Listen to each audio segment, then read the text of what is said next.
In today's video, we're going to learn how to check your Windows 10 version in a few simple ways. If you're new to Windows or just not sure where to look, don't worry, I'll walk you through everything step by step. Knowing your Windows version is important because some apps, updates, or features only work with specific versions. It also helps when you're troubleshooting problems or following online tutorials that ask for your version details.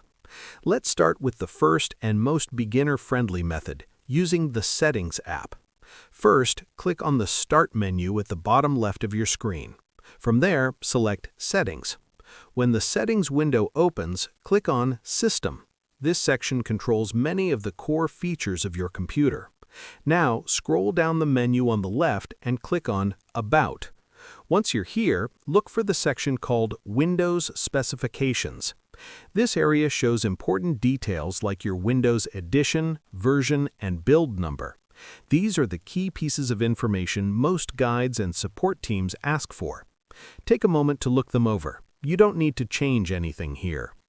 Now, let's move on to a faster method that skips all the clicking. On your keyboard, press the Windows key and the R key at the same time. This opens a small box called the Run dialog. Inside that box, type winver, all one word, and then press Enter. A new window will pop up showing your Windows version and build number in a clear and simple format. This method is quick and especially helpful if you just need the information right away. Both methods give you the same details, so you can use whichever one feels easier or faster for you.